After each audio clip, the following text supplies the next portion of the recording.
Apakah Al-Quran yang usianya sudah sangat tua, sudah 15 abad, masih relevan hingga kini? واعتصموا بحبل الله جميعا ولا تفرقوا. Assalamualaikum warahmatullahi wabarakatuh. Beberapa orang bertanya-tanya, apakah Al-Quran kita, kitab suci yang usianya sudah 15 abad itu masih tetap relevan untuk dipraktekkan di zaman modern ini? Atau apakah Al-Quran atau beberapa tema dalam Al-Quran sudah selayaknya kita buang karena sudah tidak relevan lagi? Kita akan membahas beberapa contoh dari permasalahan ini secara komprehensif. Al-Quran dalam firman Allah dijelaskan posisinya adalah sebagai petunjuk. Allah berfirman, "Dzalikal kitabu la raiba fihi hudan lil muttaqin." Quran ini tidak ada keraguan di dalamnya dan ia berfungsi sebagai petunjuk bagi orang-orang yang bertakwa. Yang namanya petunjuk tentu merupakan pedoman umum yang berlaku sepanjang masa. Selama orang ingin mendapat ridha Allah, ingin hidup bahagia di dunia dan akhirat, maka Al-Quran tetap harus dia pakai. Akan tetapi bagaimana dengan beberapa kasus yang sepintas sudah tidak relevan lagi untuk dipraktekkan di zaman ini? Maka sebenarnya ada kaidah umum yang harus difahami. Kaidahnya adalah al-ibrah bi umumil lafzi la bi khususis sabab. Yang menjadi pedoman adalah keumuman lafaz, bukan sebab-sebab khusus yang melatar belakangi lafaz tersebut. Jadi misalkan ketika ada suatu perbuatan, suatu tindakan, suatu kejadian di masa lalu yang menjadikan Al-Quran turun untuk meresponnya, maka yang menjadi pedoman bukanlah tindakan atau kejadian yang parsial yang khusus untuk konteks masa lalu tersebut, tetapi adalah keumuman lafadznya. Sehingga selama lafadz itu umum, berlaku umum, maka harusnya itu tetap dipakai. Ini yang menjadikan Al-Quran harusnya bisa tetap diterapkan sebagai sebuah pedoman hingga kapanpun. Kita ambil beberapa contoh. Misalkan dalam surat Al-Anfal ayat 60, Allah Subhanahu wa taala berfirman, "Wa'iddu lahum mastata'tum min quwwah wa min ribatil khail turhibuna bihi aduwallahu aduwakum." Persiapkanlah dengan segala kemampuan kalian untuk menghadapi musuh dengan kekuatan yang kamu miliki. Tidak dijelaskan di sini apa kekuatan itu. Pokoknya kekuatan. Wa min ribatil khaili, dan juga dari pasukan berkuda yang tujuannya adalah untuk menggetarkan musuh Allah dan musuhmu. Dalam konteks ini ada suatu hadis Nabi menafsirkan kata kuwah atau kekuatan itu dengan ar-ramyu. Jadi Nabi bersabda, "Ala innal quwata ar-ramyu." Kekuatan yang dimaksud di situ adalah memanah atau kekuatan serangan jarak jauh pada saat itu dengan panah tentu saja. Apakah lantas kita dapat artikan bahwa ayat ini sudah tidak relevan? Karena zaman sekarang sudah nggak pakai panah, zaman sekarang sudah memakai yang lebih canggih, ada senjata, pistol, ada kemudian rudal bahkan yang jarak jauh misalkan. Pertanyaannya mudah untuk dijawab karena spirit ayat itu tidak berbicara soal teknis, tetapi berbicara soal kekuatan secara umum, kekuatan untuk menyerang secara tidak langsung. Ya berarti pistol termasuk, rudal termasuk, dan hal-hal yang lain juga termasuk. Dengan ini relevansi ayat itu tetap bisa kita dapatkan di zaman ini. Kemudian penyebutan kuda misalkan, itu hanya sekedar teknis saja, padahal maksudnya kan tidak harus dengan kuda, tetapi dengan kendaraan tempur yang kalau di masa itu yang paling canggih adalah kuda, yang paling kuat. Tetapi bisa saja bentuknya yang sekarang berubah dengan bentuk-bentuk yang lain. Jadi dengan sudut pandang seperti ini tidak ada alasan untuk mengatakan tidak relevan. Kemudian apa sih ukuran relevansi itu? Bagaimana cara kita menyebutkan bahwa sesuatu tetap relevan dan tidak relevan? Kita harus melihat bahwa relevansi itu selalu diukur dengan substansi. Patokannya adalah substansi. Apabila suatu hukum atau suatu aturan itu substansi pemberlakuannya tidak berubah, maka aturan itu seharusnya juga harus disebut tetap relevan. Sama seperti misalnya bahan bakar solar. Apakah bahan bakar solar yang ditemukan sekian tahun yang lalu tetap relevan untuk digunakan dalam mesin-mesin zaman sekarang misalkan? Masalahnya bukan soal lama dan tidak lama, tetapi substansi mesinnya itu apa dulu. Kalau memang mesinnya itu masih tetap bisa berjalan dengan solar, maka ya berarti solar tetap relevan untuk digunakan. Meskipun bentuk mesinnya sudah jauh lebih canggih, tidak sama dengan waktu ditemukannya solar di masa lalu. Mesinnya berubah, tetapi substansi mesinnya yang digerakkan dengan solar itu tetap relevan. Demikian juga cara kita memandang Al-Quran. Al-Quran ini berlaku pada manusia. Maka harus kita lihat substansi manusia apakah mengalami perubahan atau tidak. Manusia secara substansi dari dulu hingga sekarang sama sekali tidak mengalami perubahan. Manusia sifat-sifatnya tetap seperti dulu dan sekarang. Ada yang taat, ada yang tidak. Ada yang suka ketertiban, ada yang suka keributan. Ada yang suka mencuri, ada yang suka korupsi, ada yang suka menipu dan seterusnya.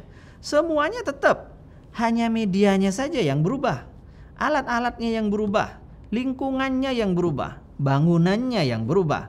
Tetapi manusianya sendiri ya tetap manusia sama seperti di masa lalu. Karena itu maka pembahasan Al-Quran tentang manusia, sanksi-sanksi Al-Quran terhadap pidana yang dilakukan manusia harusnya tetap relevan karena manusianya sendiri tetap sama. Kita ambil contoh, misalkan yang sering diperdebatkan, yang sering dikatakan sebagai hal yang sudah tidak relevan lagi. Misalkan hukuman potong tangan bagi pencuri.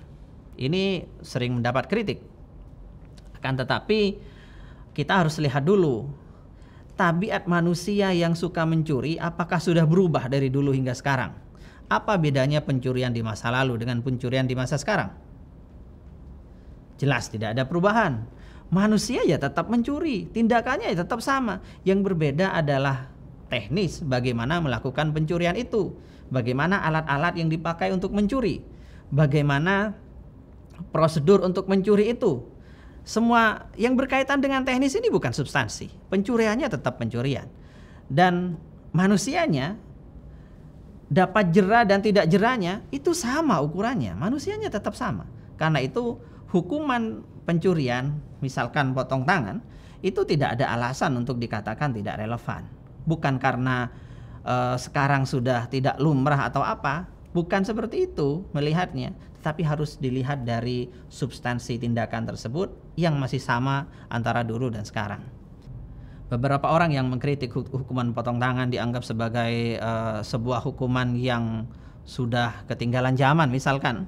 Mereka melupakan bahwa di era modern ini justru banyak pihak yang tidak menerapkan hukuman potong tangan bagi pencurian, tetapi justru memberlakukan hukuman yang lebih berat. Misal Cina, Korea Utara, Vietnam, dan Laos misalkan. Ini adalah contoh negara-negara yang tidak menerapkan hukum Islam. Mereka tidak memakai hukuman potong tangan, tetapi mereka menerapkan hukuman mati bagi koruptor. Hukuman potong tangan dan hukuman mati itu mana yang lebih kejam? Hukuman mati tentunya. Mereka tidak memotong tangannya, tapi memotong nyawanya. Lah ini artinya apa? Artinya nalar manusia untuk membuat orang jera, orang yang menyebabkan kerugian yang begitu besar supaya jera, itu tidak menolak hukuman yang seberat itu. Bila hukuman mati yang notabene lebih berat masih dianggap relevan di zaman modern ini, maka yang lebih ringan seharusnya tidak dianggap tidak relevan. Kita tahu bahwa hukuman potong tangan ini berat, ya berat. Tetapi alternatifnya apa? Diganti dengan misalkan mencuri sedikit kemudian dihukum sekian tahun di penjara. Apakah hukuman sekian tahun penjara itu lantas lebih ringan? Tentu tidak, karena itu terkait dengan kondisi psikologis yang dibuat tidak bebas. Hak asasinya direnggut untuk jangka waktu yang lama bertahun-tahun, dan itu pun ketika keluar ke masyarakat belum tentu masyarakat dapat menerima sebagai ex narapidana misalkan. Hal-hal semacam ini juga bukan hal yang bisa dianggap ringan. Jadi soal berat dan ringan itu sebenarnya soal perspektif, mau dari mana kita melihat. Sedangkan hukuman potong tangan misalkan, hukuman potong tangan itu keras, tetapi langsung selesai saat itu juga. Tidak berlama-lama, tidak ada hukuman psikologis dalam hal tersebut. Jadi kalau memang mau dilihat berat atau tidaknya, maka itu tergantung perspektif apa yang ingin dilihat. Tapi yang jelas untuk sampai kepada hukuman potong tangan ini tidak mudah. Harus ada persyaratan yang sangat ketat yang harus ditempuh, dan itu tidak mudah untuk dipenuhi. Sehingga dalam prakteknya hukuman potong tangan ini jarang sekali dilakukan karena syarat-syaratnya dianggap tidak memenuhi. Dan Nabi Muhammad SAW menegaskan bahwa ketika ada satu saja faktor subhat atau faktor yang bisa meringankan hukuman, maka hukuman hudud itu harus dihindari. Idra'ul hududa mastata'tum, kalian harus menghindari hukuman had, semisal potong tangan itu sebisa kalian. Kemudian contoh lain adalah perbudakan. Ini adalah tema yang sering dijadikan alasan, dijadikan contoh untuk mengkritik Al-Quran dan mengatakan bahwa Al-Quran sudah tidak relevan lagi untuk dipraktekkan. Karena menurut mereka Al-Quran masih dalam tanda kutip menghalalkan perbudakan. Nah, sebenarnya kita harus melihat masalah ini secara utuh. Al-Quran diturunkan di masa ketika perbudakan adalah sebagai sistem yang berlaku secara global. Ayat Al-Quran dan hadis saat itu yang turun 15 abad yang lalu, saat itu memang sama sekali tidak pernah menegaskan penghapusan perbudakan dengan sharih. Tidak. Tetapi ketika kita lihat keadaan 15 abad yang lalu, maka kita akan tahu bahwa penghapusan hukuman perbudakan secara sharih, secara total langsung, itu justru tidak realistis. Tidak realistis. Kenapa tidak realistis? Karena perbudakan di masa lalu menjadi suatu gejala global dan salah satu roda perekonomian, di mana para pekerja itu berasal dari kaum budak. Begitu. Jadi memutus ini seketika 15 abad yang lalu bukan hal yang bijaksana. Nah, karena itu jangan melihat ini dari sudut pandang sekarang, di mana perbudakan memang sudah tidak ada, kemudian seolah-olah Islam mau mengadakan lagi. Ini adalah pikiran yang tidak realistis dan bertentangan dengan kenyataan. Tapi yang jelas tidak ada satupun ayat atau hadis yang mengendorse perbudakan. Sama sekali tidak ada. Yang ada justru larangan untuk memperbudak orang merdeka. Seperti halnya dalam suatu hadis riwayat Imam Bukhari, Rasulullah bersabda, qala Allah Ta'ala, Allah berfirman, berarti ini hadis qudsi, salah satun ana khasmuhum yaumal qiyamah, ada 3 orang yang aku, Allah, menjadi musuh mereka di hari kiamat. Yang pertama adalah rajulun u'tiya bi summa qadar, orang yang diberi atas namaku kemudian dia menipu. Yang kedua, wa rajulun ba'a hurran fa akala thamanah, orang yang menjual orang merdeka, memperbudak orang merdeka, kemudian dia memakan hasil labanya. Ini yang menjadi titik poin kita. Yang ketiga, Wa rajulun istajara ajiran fastawfa minhu wa lam yu'tihi ajrah. Orang yang menyewa seorang pekerja dan pekerjaannya sudah dituntaskan kemudian tidak dibayar. Nah, poin yang kedua tadi, orang yang memperbudak orang merdeka adalah salah satu yang dimusuhi oleh Allah Subhanahu wa taala. Ini berarti apa? Islam saat itu memang tidak menegaskan untuk memutus atau mengharamkan perbudakan secara total, tetapi Islam membuat pintu perbudakan-perbudakan baru ini tertutup. Karena itu kita harus paham bahwa ketika saat itu 15 abad yang lalu seluruh dunia menerapkan perbudakan dan memanfaatkan budak sebagai tenaga kerja di berbagai bidang, bila kemudian Islam tiba-tiba menghapusnya, maka ini bukan solusi yang tepat. Dan saya yakin siapapun di masa ini yang menyuarakan penghapusan perbudakan, ketika dia dilempar dilempar ke mesin waktu kembali ke masa 15 abad yang lalu, dia tidak akan mungkin mengatakan hal yang sama karena kondisi sosial saat itu berbeda. Kan tetapi Islam punya cara sendiri karena memang perbudakan itu sesuatu yang jelek. Islam punya berbagai cara yang dapat menghilangkan perbudakan itu dengan sendirinya seiring waktu.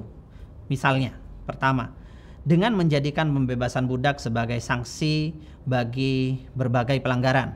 Misal, pembunuhan yang tidak sengaja, hukumannya adalah memerdekakan budak. Kemudian dihar, menjadikan istri diperlakukan sebagai mahram yang tidak dikumpuli lagi, maka hukumannya adalah memerdekakan budak. Berhubungan badan saat siang bulan Ramadan, hukumannya adalah memerdekakan budak. Melanggar sumpah, hukumannya adalah memerdekakan budak, dan seterusnya. Jadi pembebasan budak itu di-endorse sedemikian rupa dalam bentuk sanksi-sanksi bagi berbagai pelanggaran. Kemudian Islam melarang, menganggap buruk tepatnya, untuk seorang laki-laki menikahi wanita budak. Kenapa? Karena anaknya nanti akan dianggap menjadi budak baru, sehingga ini dikecam. Tidak langsung dilarang secara tegas, tetapi ini akan dianggap sebagai sebuah aib apabila seorang laki-laki menikahi seorang budak, karena anaknya nanti akan menjadi budak. Kemudian Islam mendorong pembebasan budak dengan imbalan pahala yang sangat besar. Dalam banyak hadis Nabi bersabda bahwa orang yang memerdekakan budak akan mendapatkan pahala yang luar biasa besar. Bermacam-macam redaksi hadisnya.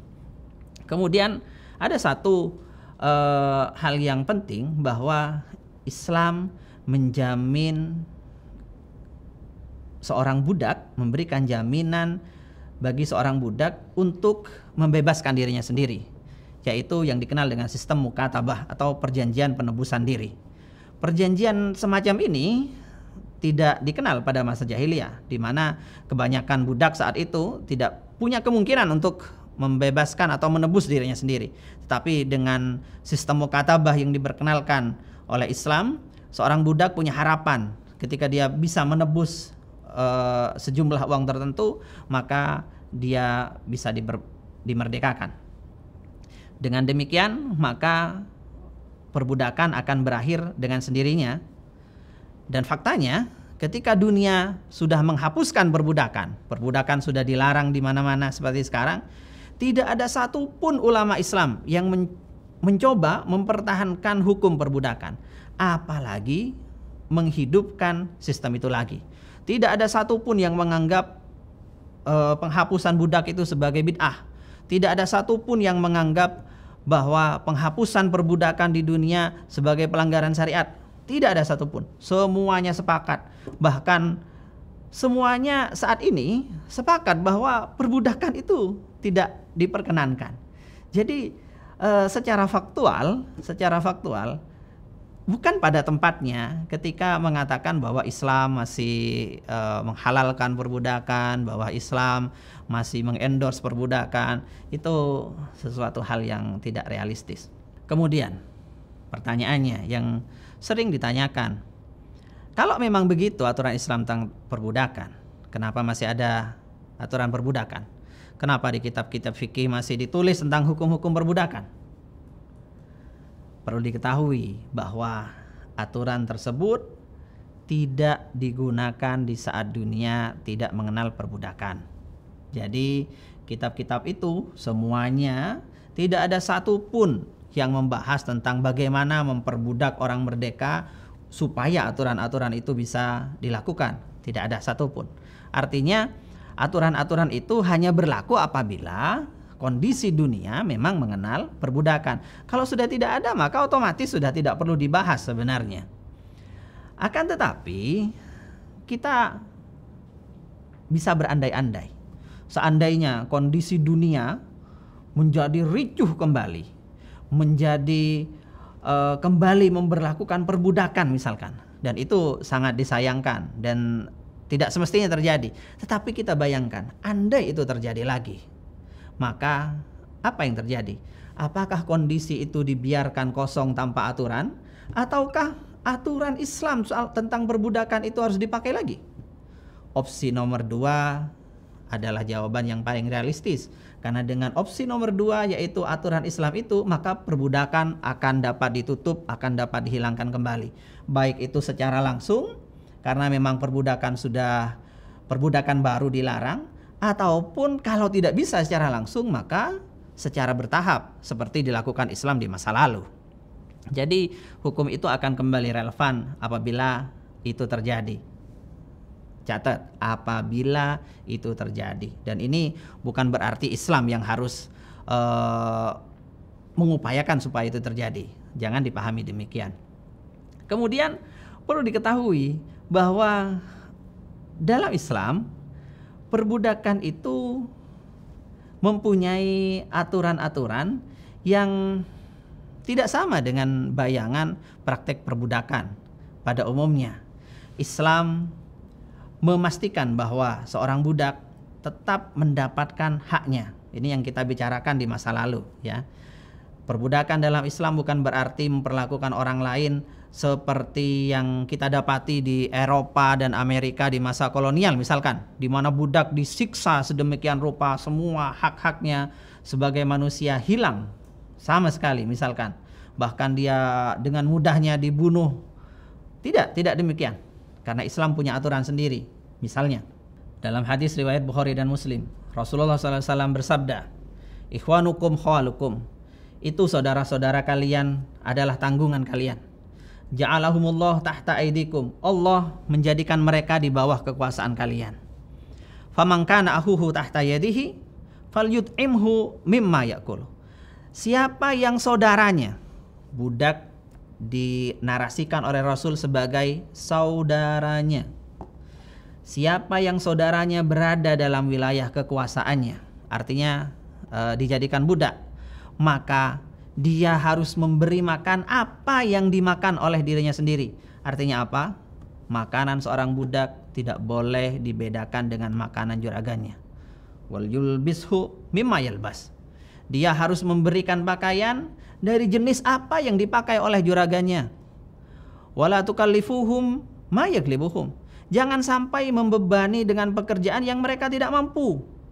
Fa in kallaftumuhum fa'ainuhum.